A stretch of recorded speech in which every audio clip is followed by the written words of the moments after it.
Hello everyone. In previous lectures, we have discussed about high pass RC filter. So here we are going to discuss another type of RC filter, that is low pass RC circuit filter या filter circuit. केवल एक ही difference है इस लो पास और high pass filter के अंदर, and the difference is कि जो ये आउटपुट वोल्टेज हम ऑब्टेन कर रहे हैं, ये आउटपुट वोल्टेज हाई पास के केस में हमने यहाँ पे रेजिस्टेंस के अक्रॉस ऑब्टेन किया था, but in case of low pass filter the output obtains across the capacitor. That is the single difference, right.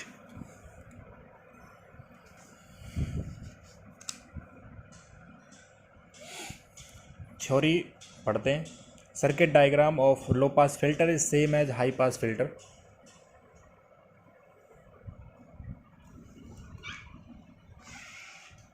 Right. Here only one difference, that the output voltage is obtained across capacitor. Right. कोई doubt यहाँ तक नहीं. Circuit acts as low pass filter. क्यों? Because we know that Xc is 1 by omega c equal to 1 by Fc is very small, because omega is 2 pi nu is very small. If F is large, Xc is small. यही यहाँ पे लिखा हुआ है, is Xc is very small for high frequencies. If I put the value of F is infinity here, then you can see very clearly the Xc obtained from here is 0, right. Thus all the low input appears across the capacitor. जो भी लो input होगा वो इसके across appear होगा, और जो high input होगा वो इसके अक्रॉस इनपुट होगा. और मैं ये यहाँ पे पहले ही मेंशन कर चुका हूँ कि जो आउटपुट होगी इस लो पास आरसी फिल्टर की वो इस कैपेसिटर के अक्रॉस आएगी, राइट. तो इसका मतलब क्या हुआ कि जो लो पास फिल्टर है ये हाई फ्रीक्वेंसीज को रिजेक्ट कर देता है, केवल लो फ्रीक्वेंसीज के लिए ही इसकी आउटपुट नज़र आती है आपको, राइट. और वही सब मैंने यहाँ पे 2 लाइनों में लिखा हुआ है. Next is let Vi is Vim sin omega t. Vim is the maximum input voltage. Then the current through the circuit is I equal to, as we have discussed in the previous lecture, बिल्कुल same है, exactly same है, एक single step भी different नहीं है. तो आप पहले हाई पास आरसी फिल्टर को पढ़ोगे, उसके बाद यहाँ पे आओगे. तो I equal to Vi upon, ये भी बिल्कुल एग्जैक्ट सिमिलर इक्वेशन है. From above discussion it is clear that high frequency कहाँ पे अपियर हो रही है, रजिस्टेंस के अक्रॉस, लो फ्रीक्वेंसी इसके अक्रॉस, ठीक है. और अब अभी आपको बताया गया कि वो हाई फ्रीक्वेंसीज को रिजेक्ट कर देता है, लो फ्रीक्वेंसीज को एक्सेप्ट कर लेता है, ठीक है. तो जो आउटपुट वोल्टेज होगी इस कैपेसिटर के अक्रॉस वो लैग करेगी इनपुट वोल्टेज को, कितना, जितना ये रजिस्टेंस लीड कर रहा था. रजिस्टेंस कितना लीड कर रहा है, थीटा एंगल से लीड कर रहा है इनपुट वोल्टेज को, ठीक है ना.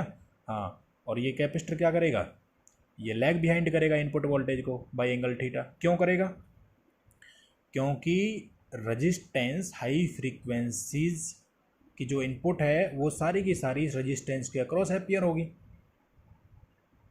ठीक है. और इसके अक्रॉस लो फ्रीक्वेंसी, ठीक है. मीनिंग समझ आया. और रेजिस्टेंस के बारे में हम लास्ट जो हाई पास आरसी फिल्टर है वहाँ पे हम इसका डिस्कशन कर चुके हैं, तो बार बार रिपीट करने का कोई फ़ायदा नहीं है, आप प्रीवियस लेक्चर को अच्छे से देख सकते हो. Output voltage is V naught m sine omega t minus theta. Lag behind है तो माइनस थीटा आ जाएगा.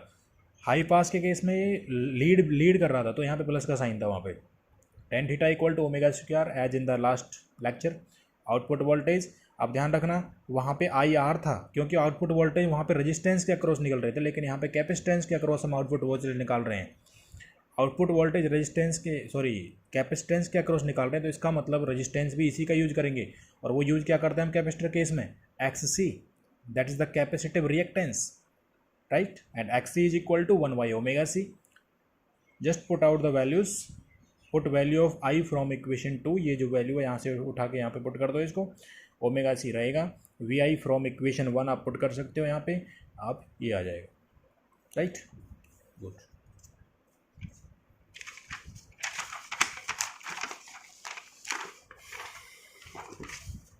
इतना सब कुछ करने के बाद इसमें कुछ वैसे बचा नहीं है, जस्ट कैलकुलेशन पार्ट है, वही काम करना है जो पहले किया आपने। Maximum value sign omega T की वैल्यू कितनी होती है, 1 होती है, तो 1 पुट कर दो, तो वी नॉट एम क्या हो जाएगा, V I m upon R square omega square C square plus 1 की पावर 1/2। इक्वेशन 6 पुट करो, ये कहाँ से आता है, ये आप कैलकुलेशन कर लोगे, वहाँ पे एलसीएम लोगे, एलसीएम और नीचे जो आएगा वो आर स्क्वायर ओमेगा स्क्वायर वो अंडर रूट के अंदर है, आप उसको रूट से बाहर निकालोगे तो वो कैंसिल कर जाएगा, तो V naught M upon V I M equal to 1 upon में R square omega square C square plus 1 की पावर 1/2।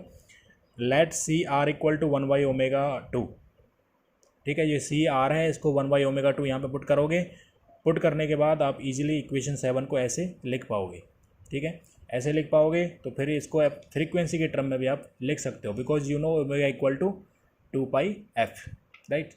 जस्ट अगर एफ और F2 अगर ये इक्वल हो जाते हैं तो इसका मतलब ये 1/√2 वैल्यू आएगी, और 1/√2 की वैल्यू होती है 0.707, right. This is the voltage gain obtained in case of low pass RC filter, right. इतना हो गया। उसके बाद here F2 equal to 1/2πRC is called upper cut off frequency, this is the upper cut off frequency in this case, and it is the frequency at which maximum output voltage drops to कितना 0.707% of maximum input voltage. Clear हुआ? Diagram अब ये थोड़ा graph से clear होगा, आप इसको अच्छे से देख सकते हो और यहाँ पे वैल्यूज़ को भी पुट कर सकते हो, तो आपको और भी ज़्यादा क्लियर हो जाएगा कि अगर देखिए यहाँ पे voltage gain is drop to lowest value at high frequency. Voltage gain zero कब है? जब फ्रीक्वेंसी बहुत ज़्यादा हो रही है। देखो फ्रीक्वेंसी यहाँ पे कम है, यहाँ पे और ज़्यादा, यहाँ पे ज़्यादा, यहाँ पे ज़्यादा, तो आप देख सकते हो जितनी फ्रीक्वेंसी बढ़ रही है वोल्टेज गेन उतना ही कम हो रहा है, ठीक है, और जितनी फ्रीक्वेंसी कम है वोल्टेज गेन उतना ही ज़्यादा है। तो वोल्टेज गेन यूनिटी कब हो रहा है? जब फ्रीक्वेंसी जीरो होगी। इसका मतलब क्या हुआ? Voltage gain is dropped to lowest value at high frequencies and it is almost unity at low frequencies. Clear हुई चीज़ें? This is the graph between voltage gain and frequency for low pass filter. Last case में हमने जो discussion किया था वो high pass का था, और यहाँ पे जो डिस्कशन किया ये लो पास फिल्टर का डिस्कशन है। बोथ आर वेरी सिमिलर, ठीक है, अप्रोच बिल्कुल सिमिलर है, कंसेप्ट भी एकदम सिमिलर है। एक सिंगल डिफरेंस लाई कर रहा है यहाँ पे, and that is the output obtained here across capacitor, and in case of high pass filter the output obtained was about resistance. Clear? Okay, thank you so much for watching the video.